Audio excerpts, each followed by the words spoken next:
Alors, nous sommes maintenant rendus à notre chronique hebdomadaire. Je suis en compagnie de Yasmine Ben Salem, qui est notaire et qui nous fait toujours des petits rappels sur certains sujets. Cette semaine, le processus à suivre devant la Cour des petites créances. Exactement. Alors, quel est-il? Si je veux déposer une demande, je commence par quoi? Bien, la première étape et la plus importante, c'est l'envoi de la mise en demeure. La mise en demeure, c'est un document très simple, c'est sous forme de lettres qu'il faut envoyer à la partie adverse, donc au défendeur, qui contient plusieurs éléments clés, et puis qui lui explique l'état de la demande, qui est datée, qui est signée évidemment, puis qui offre aussi une proposition de règlement à l'amiable, c'est-à-dire que vous proposez à la partie adverse, avant de se rendre à la Cour des petites créances, voici ce que je te propose comme règlement. Puis si tu es d'accord, on peut procéder sans se rendre à la Cour des petites créances.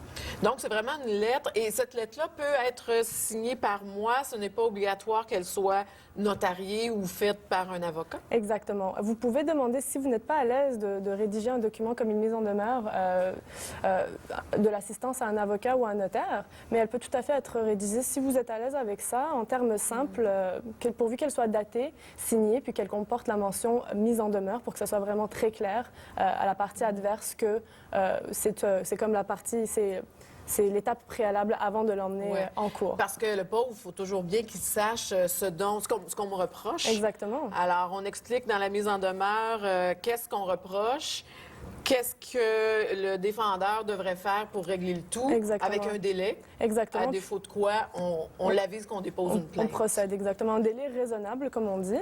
Il n'y a pas vraiment de définition d'un délai raisonnable. C'est vraiment apprécié selon les faits.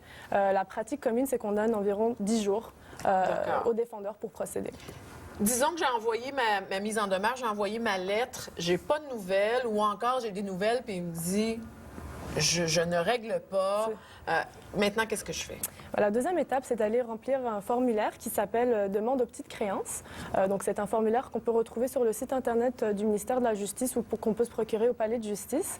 Et puis, il faut remplir ce formulaire, le déposer au palais de justice du district approprié.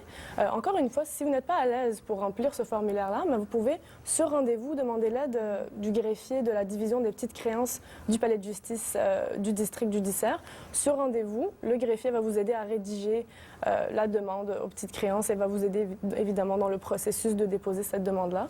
Mais dans le fond, c'est un formulaire qu'on remplit. Il faut évidemment apporter les preuves qui sont demandées au dossier, dont la preuve d'envoi de la mise en demeure. Donc, quand vous envoyez la mise en demeure, assurez-vous de l'envoyer d'une façon qui vous permet d'avoir une preuve d'envoi. Donc, soit par courrier recommandé ou même passer par un huissier pour faire livrer cette mise en demeure. Et comme tu le mentionnes, sur le site Internet, je pense, du ministère de la Justice, oui.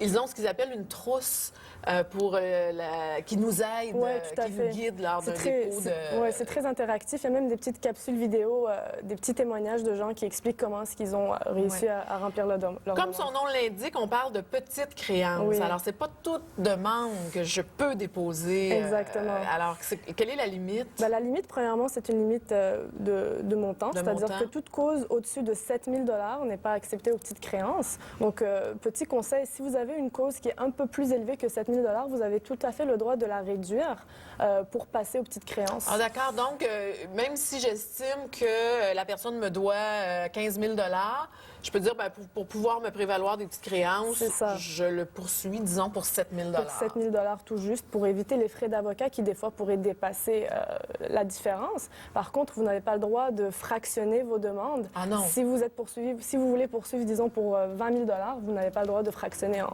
3 fois 7 000, ça ne passera pas. Ça ne fonctionne pas. Hey, merci beaucoup, Yasmine, de ces quelques rappels. On se retrouve la semaine prochaine. Marie-Evelyne, merci beaucoup de ta collaboration. À vous à la maison, on vous dit merci d'avoir été là. Et on se retrouve la semaine prochaine. On va parler des droits des aînés. Alors d'ici là, bonne semaine.